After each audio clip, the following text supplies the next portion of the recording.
மேலும் ஒரு அண்மை செய்தியை பார்த்து வருகிறோம்.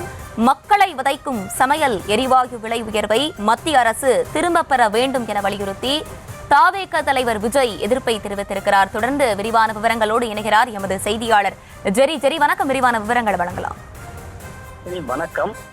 மக்களை வதைக்கும் சமையல் எரிவாயு விலை உயர்வை ஒன்றிய அரசு திரும்ப பெற வேண்டும் என்று தமிழக வெற்றி கழக தலைவர் விஜய் அறிக்கை ஒன்றினை வெளியிட்டிருக்கிறார்.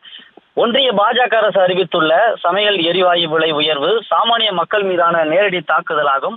மக்களின் அன்றாட வாழ்வே போராட்டமாக இருக்கிற சூழலில் ஒன்றிய அரசின் இந்த விலையேற்றம் மக்களை மேலும் வாட்டி வதைப்பதாகவே அமைந்துள்ளது. தேர்தல் நெருங்கும் நேரத்தில் சமையல் எரிவாயு விலையை குறைப்பதையும் தேர்தலுக்கு பின்னர் விலையை ஏற்றுவதும் வாடிக்கையாக அமைந்துள்ள ஒன்றிய ஆட்சியாளர்களுக்கு மக்கள் பாடம் புகுட்ட காத்திருக்கிறார்கள் எனவும், உலக சந்தையில் கச்சா எண்ணெயின் விலை முன்னெப்போதும் இல்லாத அளவிற்கு சரிவை சந்தித்திருக்கிறது. அதன் பயனை ஒரு சிலர் மட்டுமே அனுபவிப்பதாகவும் தெரிவித்திருக்கிறார். ஒன்றிய அரசு இவ்வாறு இருக்க, கடந்த தேர்தல் வாக்குறுதிகளில் ஒன்றாக கேஸ் சிலிண்டருக்கு 100 ரூபாய் மானியம் கொடுப்போம் என்று சொல்லி ஆட்சிக்கு வந்த திமுக அரசும் 4 ஆண்டுகளுக்கு கடந்த எதுவும் செய்யவில்லை. தேர்தல் வெற்றிக்காக நிறைவேற்ற முடியாத வாக்குறுதிகளை அளித்து பின்னர் மக்களின் கேள்விகளுக்கு பதிலளிக்காமல் ஏமாற்றி வருகிறது. இந்த போக்கை திமுக அரசு எப்போது நிறுத்தும் என்று மக்கள் கேட்கிறார்கள். பொய் வாக்குறுதி அளித்தும் மக்களை ஏமாற்றி வாட்டி வதைப்பதில் ஒன்றிய பாஜக அரசும் திமுக அரசும் இணைந்த கைகளாகவும் இரட்டை குழல் துப்பாக்கியாகவும் செயல்படுகிறேன் என்று விஜய் இந்த அறிக்கையின் வாயிலாக தெரிவித்திருக்கிறார்.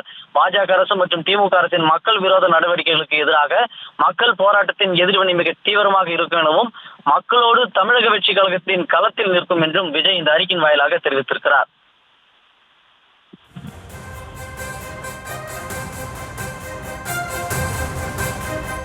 விவரங்களை வழங்கியமைக்கு நன்றி ஜெரி.